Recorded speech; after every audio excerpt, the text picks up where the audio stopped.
I think we are good to get started. So first of all, I want to say hello and welcome to everyone.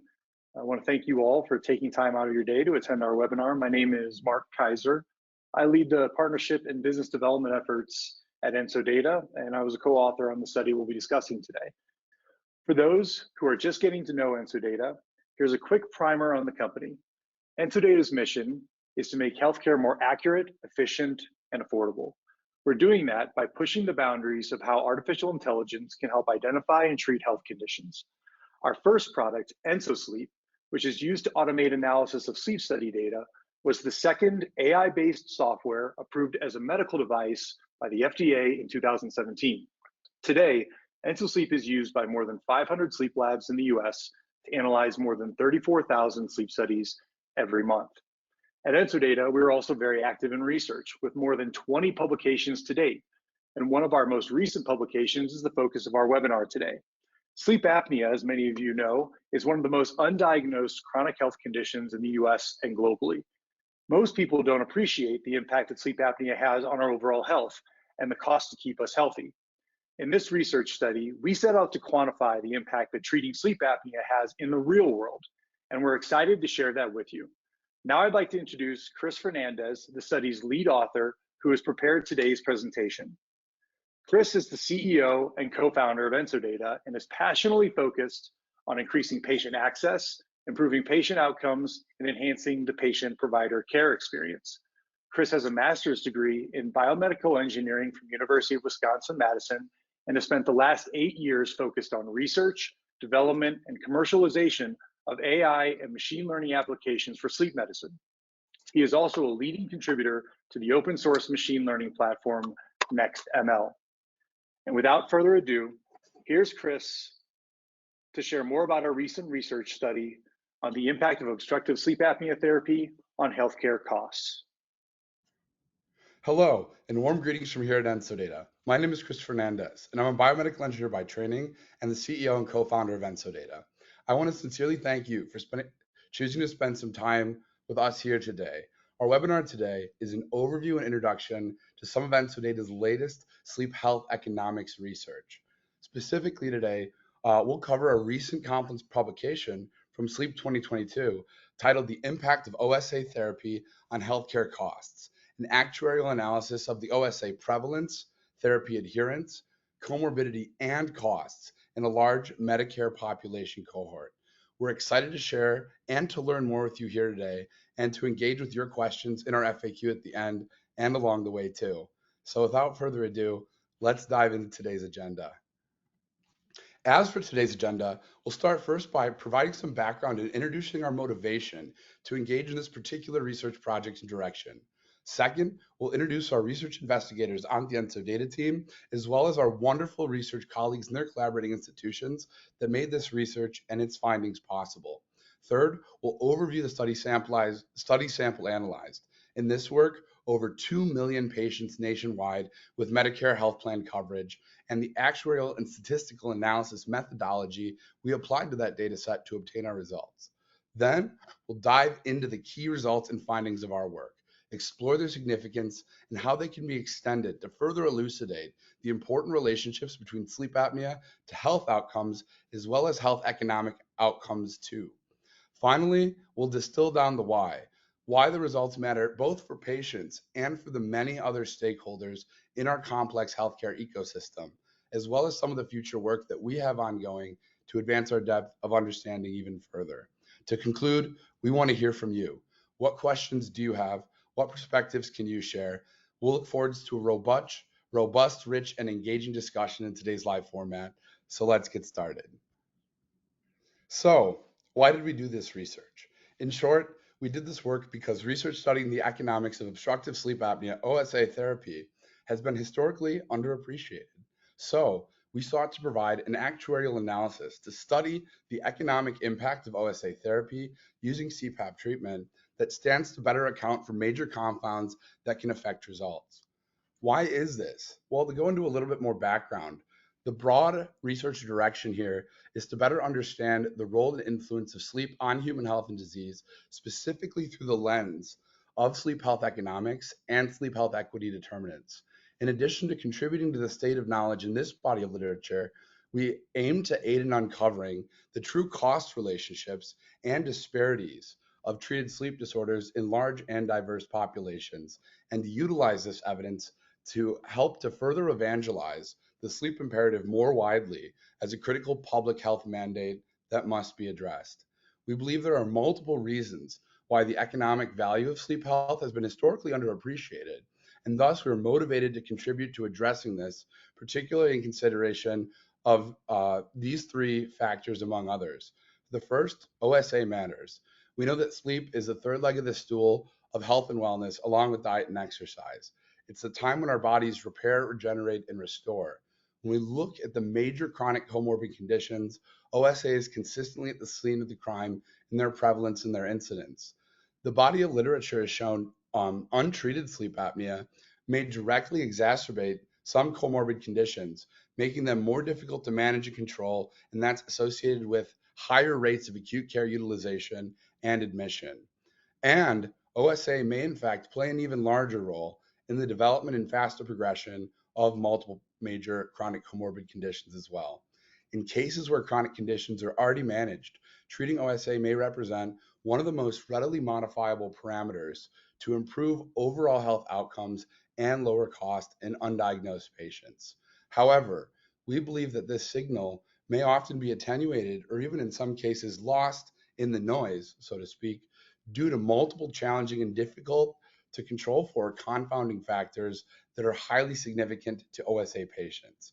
And that's the second thing, the multiple confounds. Those major confounds include, but are not limited to, the prevalence of undiagnosed sleep apnea at 80% or more. This can confound comparative control groups and studies with multiple arms, which can wash out the power of results. The rate of undiagnosed patients not starting therapy like CPAP often confounds analysis of the care path with leaks in the path that may not be accounted for. The spectrum of CPAP adherence, which is captured today in limited resolution by current compliance criteria and has a major effect on resulting patient outcomes. The effects of concurrent comorbidity, which are highly prevalent with OSA and whose individual effects can be difficult to isolate and to attribute, as well as the systemic inequities in healthcare access that unfortunately remain pervasive today, particularly in underserved and underrepresented groups and communities. These challenges have affected our field's ability not only to consistently demonstrate strong differences in clinical outcomes, but also in economic outcomes. And that brings us to the third factor, multiple stakeholders. We know that healthcare is complex and involves multiple stakeholders, from providers to DMEs to the entities that pay for healthcare and bear its economic risks, including payers, employers, CMS, and other institutions. Given its importance on health outcomes, everybody should care about enabling good sleep health. And with this in mind, in order to effectively communicate and to evangelize the value of sleep health to the major stakeholders in healthcare, we need to put the benefits of treating OSA into the language, terminology, and units each stakeholder cares the most about. Or else we can get stuck preaching to our existing choir, the folks that already understand and care the most about sleep. Given its important role, the important role and influence of the economic risk-bearing stakeholders in the provision of healthcare delivery, the payers, the self-insured employers, government entities, and others, we wanted to put the improvement in health outcomes in the language that they care the most about, which is dollars and financials. Therefore, we want to measure the impact of effective OSA treatment not only in terms of morbidity, mortality, longevity, quality of life, cognitive performance, acute care, utilization, and other clinical measures, but also to additionally measure those same outcomes in the units of dollars and financial value to show that there's big ROI behind population sleep health and to motivate greater investment and priority in addressing the undiagnosed OSA problem. Supporting this work is research investigators on the EnsoData team were individuals on our engineering and healthcare economic specialist teams, including Mark Kaiser, Jen McClurg, Sam Rusk, Nick Letard, Fred Turkington, and Yoav Nagante. Additionally, we completed this work in collaboration with three wonderful and multidisciplinary research investigators that included Maggie Richards, who holds a bachelor's degree in actuarial science and is a fellow of the Society of Actuaries and a member of the American Academy of Actuaries. Previously, Maggie was a lead actuarial analyst at the Blue Shield of California, where she worked in corporate actuarial as well as Medicare Advantage at Humana. Next, we had Ian Duncan, an adjunct professor at the UC Santa Barbara Department of Statistics and Applied Probability, as well as the founding principal at the Santa Barbara Actuaries. Ian holds a PhD in actuarial statistics and is currently a fellow of the Society of Actuaries, London Institute of Actuaries, Canadian Institute of Actuaries, US Society of Actuaries, Conference of Consulting Actuaries, and is a certified specialist in predictive modeling. With over 50 peer-reviewed publications in care management program outcomes and their associated predictive models, Ian has also served on the board of directors of the Massachusetts Health Insurance Connector Authority and the Society of Actuaries. Internationally, Ian has advised the National Health Service of England, the NHS, and the Ministerio de Salud of Colombia. Finally, we had Nate Watson, medical doctor. Nate is currently a professor and vice chair of faculty affairs of the Department of Neurology at the University of Washington School of Medicine, where he is also an adjunct professor for the Department of Neurological Surgery. He also serves in a clinical capacity as the director of the Harborview Medical Sleep Research Clinic, is co-director of the UW Medicine Sleep Center, and additionally is a past president of the American Academy of Sleep Medicine, the ASM. With this team, we proceeded with our research study. So, how was the study performed? Well, first we'll discuss the study sample analyzed and its segmentation. The study sample utilized the 2016 to 2018 Medicare Limited Dataset analytic file, a random sample of Medicare claims containing approximately 2.9 million patients per year, which resulted in an N equals 2,001,538 eligible fee-for-service patient sample with our exclusion criteria around managed care patients and incomplete data. We segmented this N equals 2 million patient sample study population based on members that were positively diagnosed with OSA and fell into one of three cohorts, which resulted in a final segmented sample of 52,087 members that had OSA across those three final OSA cohort. Cohort A was defined by patients that were diagnosed with OSA that started treatment and remained compliant to their treatment to and past their first 12 months on therapy. We can think of cohort A as the compliant group. Cohort B was defined by patients that started treatment but became non-compliant with their treatment within the first 12 months of therapy. We can think of cohort B as a partially compliant group. And then we have cohort C. Cohort C included patients that were diagnosed with sleep apnea but never started treatment, providing a reasonable cohort against which we can comparatively analyze the effects of treatment in cohorts A and B relative to cohort C. We can think of cohort C as the diagnosed but untreated group. This particular analysis focused on the health economic relationships from CPAP therapy, continuous positive airway therapy, to hone in on the effects of therapy compliance, which remain a major issue in CPAP therapy administration, and also did not additionally cross-section the analysis across the many other effective therapies such as oral appliances, neuromodulation, and other alternatives, which remain a subject of future work. To study the effects of untreated sleep apnea within each cohort, as well as the sustaining economic effects of therapy following the first year of treatment, we also cross-section the analysis across time-based cohorts. To facilitate this, we analyzed the healthcare costs in terms of medical expenditures in each cohort cross-sectionally over three different time frames. First, in the year before treatment, which we call BTY, before treatment year, to establish a pre-OSA treatment cost baseline. Next, the first year of treatment administration, DTY we call, during the first year of treatment. And third and following year of treatment, PTY, post the first year of treatment. You can think of as the second year of treatment. So treatment adherence qualifications were based on therapy-related claims, such as CPAP therapy initiation and CPAP therapy supply claims within any of the 6-month time windows that followed OSA testing and diagnosis.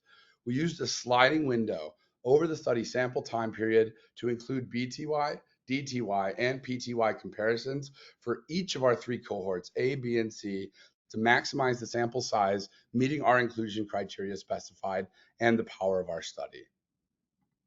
Furthermore, the research methodology also incorporated the following 3 factors to support a robust cross-sectional design and to control for confounds. First, we applied actuarial risk adjustment within each cohort and time period to provide a risk-adjusted cost comparison. By applying an actuarial risk adjustment methodology using actuarial procedures similar to subject propensity matching methods that are commonly utilized to support the creation of uniform samples in prospective and multi-arm clinical trials, we are then able to construct representative and retrospective cohorts that minimize bias for comparative actuarial analysis, in that each individual cohort is highly similar in the spectrum of disease severity and health risk across the full range of healthy patients and the most sick patients in roughly equal proportions in each cohort. Second, we also applied trend rates to analyze costs in terms of $2016 in order to account and to control for economic inflation, which is an important confound in multi-year economic and actuarial analyses. Finally, the results were analyzed cross-sectionally given 0 to 7 pre-specified comorbidities so that we could study the economic effects of OSA treatment for patients with no comorbidities up to 7 or more comorbid conditions that have been diagnosed and are being managed concurrently. The 7 conditions we analyzed in this work were obesity, hypertension, type 2 diabetes, depression, chronic obstructive pulmonary disease, congestive heart failure, and or prior stroke. Given their significant prevalence and relationship with OSA, as well as cross-sectional analyses for patients who received facility versus in-home testing, and with or without surgical procedures during their time frame. Now, with this methodological setup in place, let's get into the results. We'll go through 5 slides in this result section to break things down. First, we'll look at healthcare cost averages over the whole Medicare population dataset in comparison to the OSA patient subset. On the next slide, we'll look at our time-based analysis, comparing cohorts A, B, and C of the OSA diagnosed patients with varying degrees of CPAP compliance over our BTY, DTY, and PTY timeframes. We'll then look at the Medicare population and OSA subset population differences in the number of concurrent comorbidities that they have, the rate of the 0 to 7 concurrent comorbidities specified, their comparative prevalences, and the cost impact specific to each comorbid condition analyzed respectively on the last 3 slides. So to kick things off, this table provides an overview of the average PMPM, or per patient per month, healthcare costs for the Medicare population analyzed overall and for the subset of the population diagnosed with OSA across cohorts A, B, and C together. This included quantiles for the full population average, the 50th percentile of cost, the 75th percentile of cost, and the 90th percentile of highest cost patients. To summarize our 3 key takeaway observations from this table and this analysis, we found 1, OSA diagnosed patients across the cohorts were more expensive on average than the overall Medicare population patient across all quartiles analyzed, including the Medicare population average, 50th, 75th, and 90th cost quartile. The untreated sleep apnea patients, cohort C, were more expensive than the effectively treated OSA patients in cohort A as well as in cohort B. And finally, the lowest cost path for patients with OSA was the path of cohort A, the most compliant patients. To break things down further, the average per member per month PMPM total medical spend for beneficiaries with OSA was 209% higher than the average PMPM for the Medicare beneficiaries in aggregate. The average PMPM total medical spend was the highest in the diagnosed but never treated cohort C at $1,375, the second highest in the less than 12 months of treatment cohort B at $1,005, and the lowest in cohort A with more than 12 months of compliant treatment at less than $1,938. Next, to orient ourselves to the time-based analysis using this graphic here, this plot shows the 70th percentile of highest cost patients with 3 comorbidities, specifically here type 2 diabetes, hypertension, and obesity, to provide a cross-sectional example of the aggregate findings we looked at on the last slide. In this graph, we have compliant group A in green, partially compliant group B in orange, and untreated group C in red. The time axis shows BTY, DTY, and PTY with per member per month PMPM average healthcare costs in thousands of dollars on the y-axis. We'll start with our three key takeaway observations on the time-based analysis.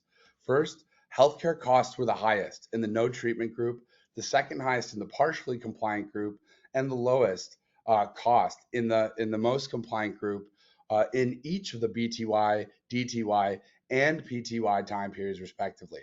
There were significant care cost reductions observed within the first year of treatment for both the partially compliant group B and the more compliant group A. And finally, there were significant care cost reductions were also sustained and amplified further following the first year of treatment, with the largest reductions in the group that remained compliant, group A, in the PTY year.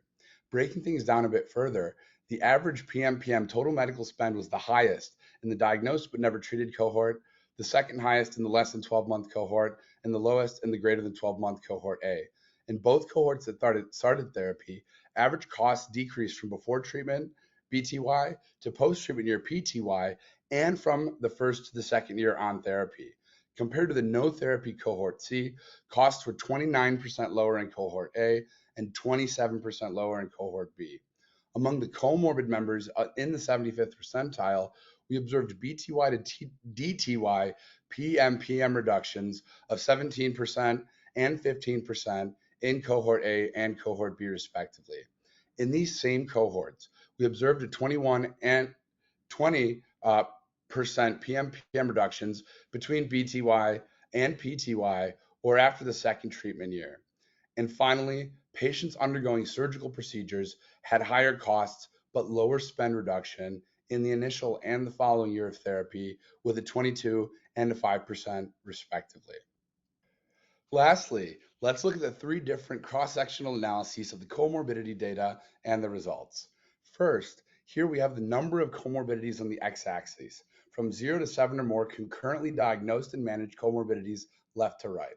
The columns show the percentage of the population with that number of comorbidities, comparing the overall Medicare population in light green to the sample OSA population in dark blue. Finally, the y-axis shows the percentage of each population with that number of comorbidities, with callouts for 2 or more concurrent comorbidities of the 7 specified for this study, where the OSA population is significantly higher in percentage than the overall Medicare population patients for each number of comorbidities 3 to 7 on the right. The key takeaway from the comparison was that OSA patients have higher rates of a greater number of concurrent comorbid conditions than the Medicare population patients overall on average. To dig into the findings further, for example, with our bolder numbers, we observed in the OSA population, patients with 2 to 4 concurrent comorbidities accounted for 76%, more than 3/4 of that OSA population, whereas the baseline Medicare population members with 2 to 4 concurrent comorbidities accounted for less than half of the patients at 48%. This includes a high incidence of commonly co-occurring chronic comorbid condition clusters, particularly, for example, metabolic syndrome patients diagnosed with comorbid diabetes, uncontrolled hypertension, obesity, depression, and OSA, as well as clusters related to COPD overlap syndrome, drug-resistant hypertension, neuropsychiatric disorders, and other known disease clusters. So to restate our key takeaway from this analysis more simply, OSA patients are much sicker than average patients in a complex way. Next, we'll look at the prevalence of chronic comorbidities in the overall Medicare population analyzed in comparison to those in the OSA cohorts. To facilitate this analysis, we compared the prevalence rates of each comorbidity, including each cohort of members at each time period of interest. On the x-axis here, we have each of the 7 major chronic comorbid conditions we focused on from an OSA comorbidity standpoint in this study. From left to right, hypertension, obesity, diabetes, depression, COPD, CHF, and stroke. The y-axis shows the percentage of the population with each chronic condition given the percentage overall Medicare population in light green compared to the percent of the OSA subset of the population in dark blue. Our key takeaway that we observed was that the prevalence for all 7 of the chronic conditions was significantly greater in the OSA cohort than in the total Medicare population analyzed on average. We also found similar chronic condition prevalences when comparing these rates to the baseline fee-for-service Medicare population with and without the subset that had OSA included. Finally, we performed a cross-sectional analysis of the average per patient per month PMPM medical spend reduction across treated OSA patients, including the partially compliant cohort B and the compliant cohort A that had one or more of the 7 comorbidities analyzed to study the effects and differences in cost savings observed that were associated with each of the 7 comorbidities respectively. In addition to the increase in PMPM savings that strongly correlated with the number of concurrent comorbid conditions, we also observed a strong and unique effect in cost savings that was associated with each of the chronic conditions individually when they were comorbidly diagnosed with OSA. As one might suspect, the largest savings were associated with severe, high-risk chronic conditions, including stroke, congestive heart failure, and COPD, in addition to the strong effect on patients with multiple concurrent comorbidities. In totality, these findings clearly show some of the most expensive chronic conditions and multiple morbidities that are managed in healthcare today are highly prevalent with OSA within the Medicare OSA population and comparatively increases healthcare costs for those patients in a meaningful way. But the good news is these data also show that there's a significant opportunity to reduce medical expenditures, acute care utilization, and to improve health outcomes through improved management of primary chronic conditions by introducing the effective treatment and management of OSA, particularly for chronic and multiple morbidity patients, and critically as part of a comprehensive chronic care management program. We'd like to conclude today's webinar by addressing the basic question of why does it matter? To summarize the aggregate findings of our study, we observed significant differences in cost between OSA patients that started treatment versus those that did not. Those differences were further increased in the year following therapy onset. These findings imply that receiving treatment for OSA reduces a patient's total medical spend. In terms of mean cost, the most compliant and the partially compliant cohort costs decrease in both follow-up treatment years. The reason it matters, the economic value of sleep health has so far been underappreciated.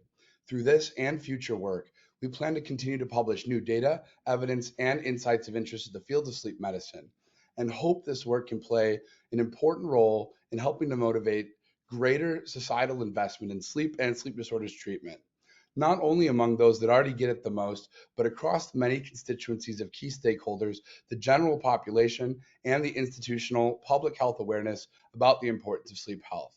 We'd like to help lead the way in raising the bar for the standard and quality of evidence supporting the effectiveness and the economic value of OSA therapy. Our current ongoing follow-up work will expand upon these and prior findings to contribute further to the preponderance of evidence supporting financial and health outcomes benefits of OSA treatment using large-scale, diverse, retrospective patient cohorts. We hope to additionally expand the scope and the power of these findings based on prior works by applying additional data resolution, both to control for and to cross-sectionally report the resulting findings with a higher degree of validity, strength, and quality of evidence. We plan to expand to include novel endpoints and longitudinally measurable surrogates for hard health outcomes of interest that represent health and cost outcomes, all in service to further evidence to advance public, payer, and government understanding of the value of sleep health. Our future work also seeks to demonstrate in prospective evidence to corroborate across multiple healthcare delivery organizations that these results are not only demonstrable in retrospective analyses, but are readily being operationalized and achieved in real-world patient populations today. By also incorporating real-world examples of where and how predictive AI and machine learning technologies, along with big data approaches, can be used by clinicians to help to advance the overall level of access to sleep health services in the US and globally beyond. We hope this work serves as an important starting point and contributing towards advancing these aims for the collective patient population and shedding light on OSA's underappreciated yet readily addressable health and financial outcome opportunities, especially as we continue towards a nationwide shift to an increasingly value-based healthcare delivery system. Seen here are the references cited in this work. Much of our prior inspiration and the economic translation of sleep health outcomes was inspired by the prior work of Dr. Emerson Wickwire, whom many consider to be one of the leading sleep health economic researchers and currently serves as a member of the ASM Board of Directors, and with whom we have expanded research collaboration as an advisor on our follow-up research study and the future work that we noted in our presentation today. So once again, thank you sincerely for your time and your attention today. It's an exciting time for the field of sleep medicine. We look forward to hearing what questions you have, and let's get right into today's live FAQ and Q&A with our wonderful panel. Thank you again. Okay, thank you, Chris. And I'd like to go ahead and invite our esteemed panel to come on video so we can make another quick introduction. We have Dr. Watson, Ian, and there's Jen. Wonderful. Chris, nice job on the presentation. Thank you for that. I'd like to do a quick re-intro. You did get a chance in the presentation to mention a number of our co-authors here who are also our panelists for our Q&A session. So a reminder that each of the panelists here today was a co-author on our study. I want to first introduce Dr. Nate Watson. He is a professor of neurology and director of the University of Washington at Harborview Sleep Medicine Center. He's also a past president of the American Academy of Sleep Medicine. Ian Duncan is principal and founder of Santa Barbara Actuaries and has been a prolific publisher, especially with a focus on care management and predictive analytics, with more than 50 peer-reviewed publications to his credit. And then lastly, Jen McClurg, who is principal of McClurg Healthcare Advisors and currently serves as EnsoData's SVP of Payer Solutions. And then lastly, I should have mentioned that Chris, as you all were just hearing from, is the CEO and co-founder of EnsoData. So let's go ahead and get into our questions for the panel today. Also a reminder to the audience that if you have any questions, please submit those in the questions section of the webinar control panel so that we can address those here in our Q&A session. So Dr. Watson, I'm going to kick this off with you. You've mentioned to me in the past that one of the findings which stood out most to you in our study was the difference between the cohorts in the before treatment year period. As a physician, you have an intimate understanding of patient health and the broader picture beyond what we were able to analyze in our study. And I was wondering if you could share your thoughts on what might drive the difference in cost between these three cohorts, especially in that before treatment year period. Yeah, thanks, Mark, and thanks, Chris, for an outstanding presentation. And these are exciting results. I think these really should move the needle in sleep medicine as far as making an economic argument for the importance of sleep apnea care. Here, I think that the one thing that we need to understand better is the no treatment group. And why is there no treatment? What were the issues present there that had these individuals able to access the healthcare system to get a diagnosis, but not therapy for the problem? And of course, that's always an issue because there are all these sunk costs in order to get a person to the point of diagnosis. And in fact, we know there's such a shortage of sleep doctors that 80% of people with sleep apnea are undiagnosed and untreated. So you've gotten them all the way to the point of resolving the problem and improving things, and then the follow through doesn't happen. And so we do need to understand that better. But one of the things is there might be something about those people that makes them non-compliant, not just perhaps with sleep apnea treatment, but other therapies related to healthcare issues that they may have.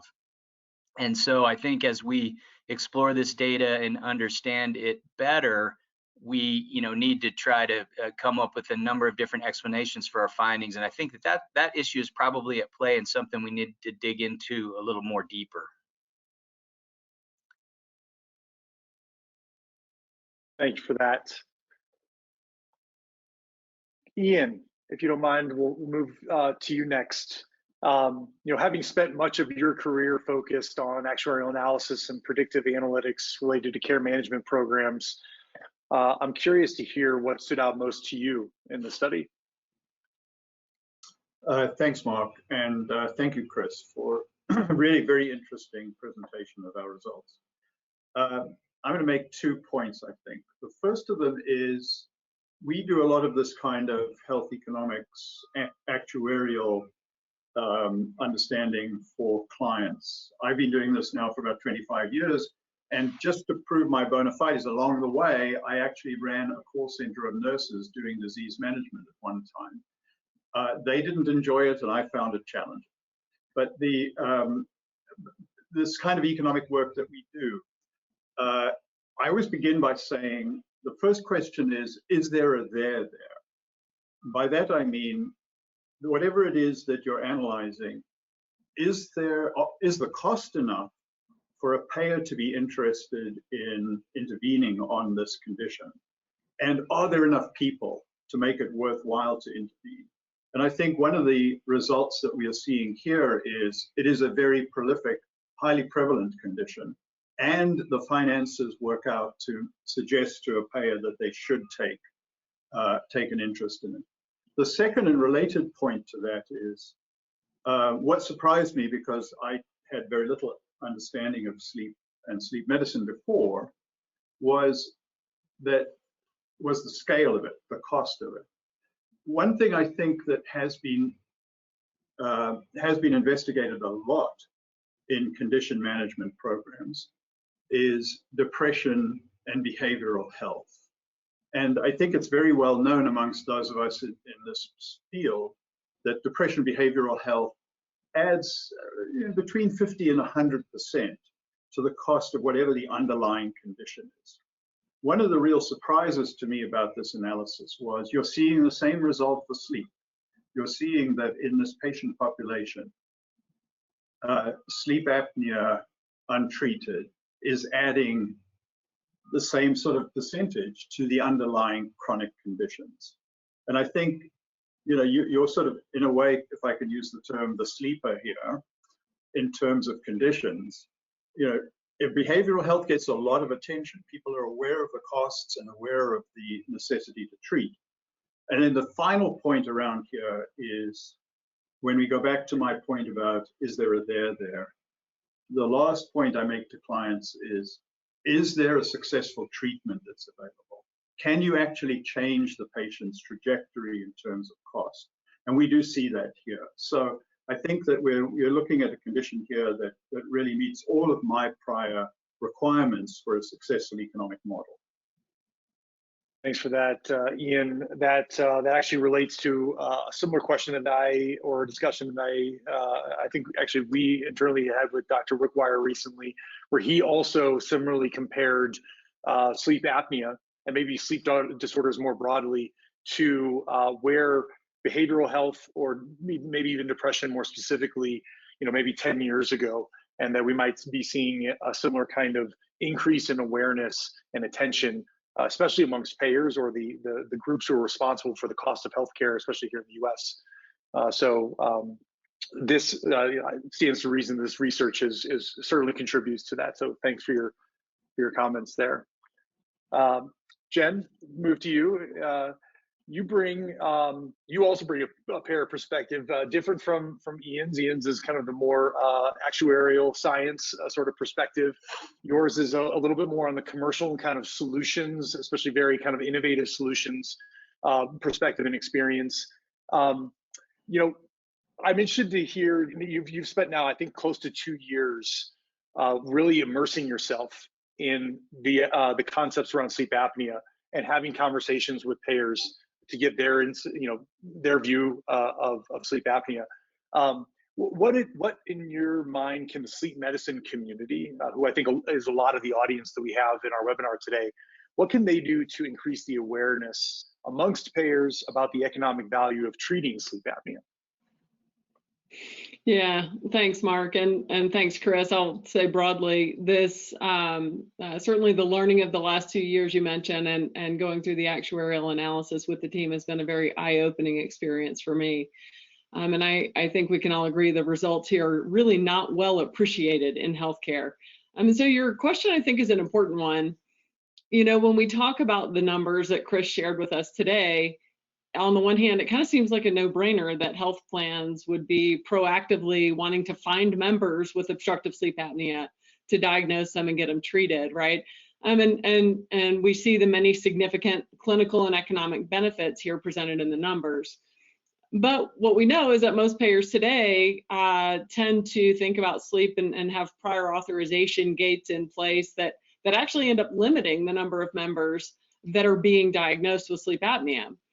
And so I think if you consider what health plans see in their claims data today, right, we saw in the actuarial numbers that maybe a quarter of the diagnosed patients actually get and stay on therapy. We saw it in our data, we see it in the community as well. And so what that means is maybe up to 3/4 of people who are diagnosed are actually incurring a lot of costs related to diagnosis and therapy and not actually getting better long term, right? And by that I mean they actually cost less to the payer, right? Because if you want the payer's attention, you really have to show a reduction in healthcare utilization on the other side of this investment.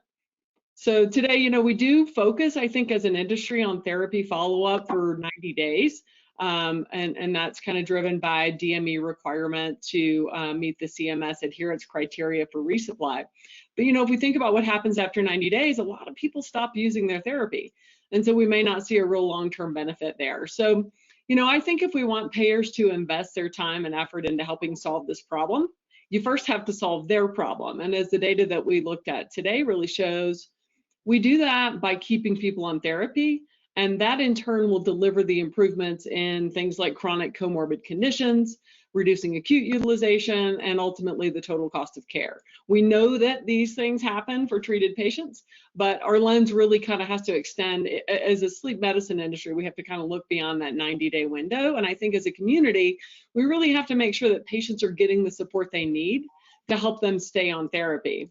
And really, I think that's how you make the investment in the diagnosis worthwhile, not just for the health plans, but really for the millions of patients that are living with sleep apnea, for their families, for their employers, and for the communities. Great, thanks, Jen. Proving or building the body of evidence for payers to understand and appreciate the value that even though we would like to see higher rates of success across the population, even just better understanding what sort of financial impact that treating sleep apnea can have. Building that body of evidence is one of the things that we sought to do alongside others that are starting to do that over the last few years. And so this actually leads me to a question that came from our audience today. Chris, I'm going to pass it to you. The question was, has the study been published anywhere? And so I'll let you answer that, but I also want to expand and let you kind of maybe re-share a little bit of what we're planning to do beyond this, and where we might seek to have it published or disseminated more broadly. So I'll hand that to you. Yes, thank you, Mark. Yeah, the initial publication was done at the Sleep 2022 conference. So we do have an abstract and a poster available on our website. We do plan to publish the study as a kind of a full-length journal manuscript, and are currently adding a bit more to it in support of that. You know, I think I saw one of the other, you know, audience questions that, you know, ties into that really nicely was, you know, was the cost reduction dependent on kind of the percentage of compliance that we observed in the members? And I think as we saw, you know, in that time-based analysis, the simple answer to that is yes. Compliance, you know, plays a significant role in sort of the magnitude of those cost savings. And we saw a greater degree of savings, you know, in cohort A, the most compliant group, the second greatest savings in the partially compliant group, and the least savings in the group that was diagnosed that never used their therapy. That's, both exciting and an opportunity to further expand upon the results. In this study, the analysis was constructed based off of claims data. So you could think of this in one level, the ability to track ongoing usage and engagement on therapy, through the trail of claims and medical expenditures around things like resupply, masks, sterile tubing, and others. A second level might be, in utilizing the CMS CPAP compliance criteria of greater than 4 hours per night, at least 70% of nights. But as I think a lot of folks in the field appreciate from a significant body of literature, we know there's a much stronger dose response curve than that being kind of the end all be all. And so one of the things that we'd like to incorporate in future work, as we highlighted here, is the addition of additional resolution to that data, specifically nightly CPAP telemetry and monitoring data, such that instead of constructing 3 cohorts A, B, and C, we could instead look at things in a more continuous spectrum where our new y-axis might be the average hours of usage or the total hours of usage over some time period, and we could really dig into that dose response curve in terms of how much CPAP usage can really create the best health outcomes as well as the best associated financial outcomes. So more to look out for in terms of the publication of these findings, and one example of where we'd like to go in terms of building on them further. Great, thanks, Chris. In short, stay tuned, and it probably won't be too long before we have more to share building on this work. Relating back to this work, we did have a question around methodology that Ian, I wanted to pose to you, and then Dr. Watson, we've got a meaty question around reimbursement and what sort of things we might see in trends in reimbursement. So that's coming to you. So put your reimbursement hat on. Ian, there's a question around the statistical analysis used to adjust for patient differences among the different cohorts. Could you share a little bit about the way that we ensured that there was good statistical rigor here in our methodology? Right. I'll talk about the method that was used here, which is what we would call risk adjustment, which is an actuarial method. I think that for publication purposes, because journals are not familiar with the method, we might want to switch over to something more like propensity matching. And a method that would be, I think, more rigorous would probably be some kind of direct matching, where individuals in those cohorts get matched directly to individuals with the same profiles. What risk adjustment, which is a method that is used by Medicare, CMS, Medicare Advantage, and the Affordable Care Act to ensure what in fact, the statute, there's a statute that requires that reimbursement under Medicare Advantage plans be actuarially equivalent to reimbursement under fee-for-service medicine. And the way this is done is by calculating essentially a risk profile for every patient in a plan, and saying that if, for example, a patient has a risk score of 1.5, the expectation is that that patient will be 50% more expensive than a patient with a risk score of 1. Where the method becomes a little different from sort of direct matching is that you can have a risk score of 1.5 because you have COPD and diabetes, and somebody else can have a risk score of 1.5 because they have sleep apnea and CHF, for example. So it is somewhat neutral in that respect, but it is a method that is widely recognized and widely used, and particularly used by CMS. So we feel comfortable for the purpose of this study that we're doing a reasonable job of matching on risk profiles, but there may be other methods for publication that we might want to try. Great, thank you. I'm sure that's being considered in the future work that Chris was just referring to. So Dr. Watson, as I mentioned, we had a question around reimbursement come up from the audience, and I thought that this would be good to pose to you. So I think probably very familiar to most of the folks in our audience over the last number of years. Reimbursement rates, especially around diagnosis, but I think also in the treatment period have been coming down related to sleep apnea. We have also seen some changes in terms of new reimbursement models. Remote patient monitoring or remote therapy monitoring is an example of that. And so the question from the audience was, while the cost saving, so because the cost savings from properly diagnosing and treating OSA can be significant, do you have any thoughts on how we can use this information to improve reimbursement for sleep medicine rather than continuing to see those reductions that we've had to manage over the last few years?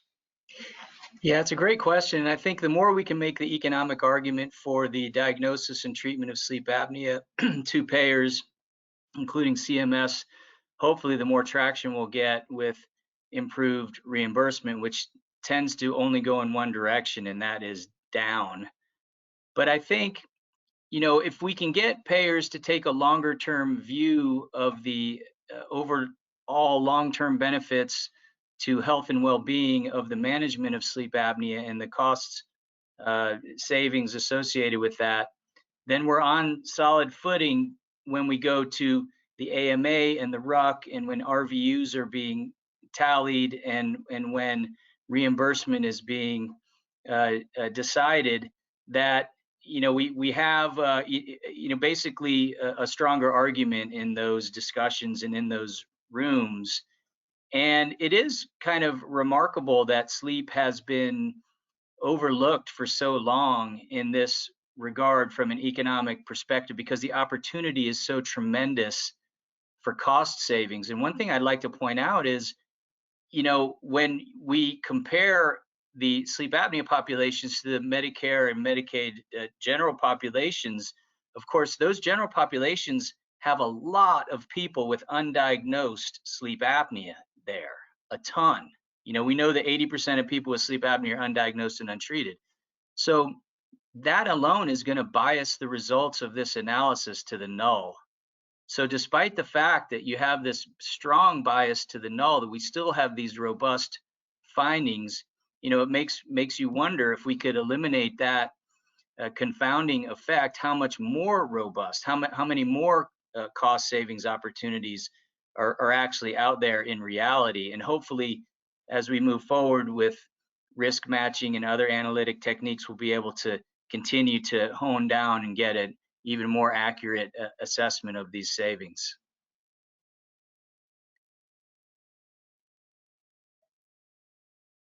Yeah, thank you for that. Maybe not directly related, but there was a question that came in around oral appliance therapy and how payers might be viewing this as an additional solution, given the challenge that certain patients have related to using CPAP therapy, the kind of the gold standard approach. Chris, I wondered maybe you could share a little bit of or your thoughts on that. Yes. So I think that's a major point of interest, in future work. In this, initial study, we really looked in at CPAP specifically, as it's probably the most common therapy, the first line of defense therapy.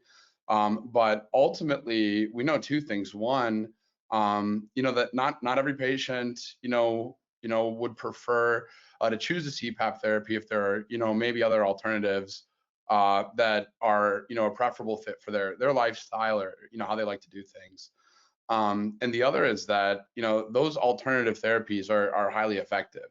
So, in the prior work on phenotyping and endotyping sleep apnea, we know that it can arise from a combination of one or more factors that include the patency of the airway, craniofacial morphology, people's arousal threshold, loop gain, and how reactive the respiratory system is to different kinds of gas exchange.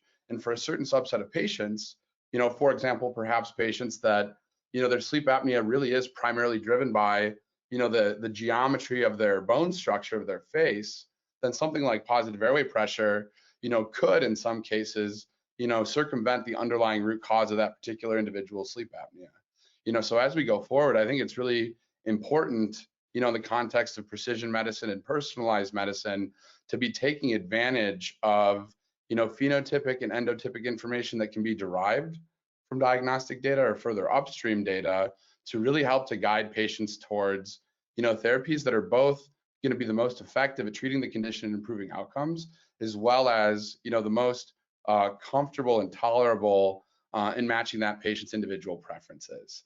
So that's a point of future work that we're excited to engage to, and represents an opportunity to build on this study. Excellent, thanks, Chris. And I believe we also had a question from the audience for if Dr. Watson wouldn't mind commenting also kind of on maybe your experience and thoughts related to oral appliances or other alternative therapies. Yeah, I mean, we live in a time of expanded effective treatment options for sleep disordered breathing, and this is just the start assessing PAP specifically, but we certainly have interest in assessing the economic impact of all therapies to the extent that the data exists for us to explore that. I think it's clear to all of us we have to move away from a one-size-fits-all treatment mentality when it comes to sleep apnea.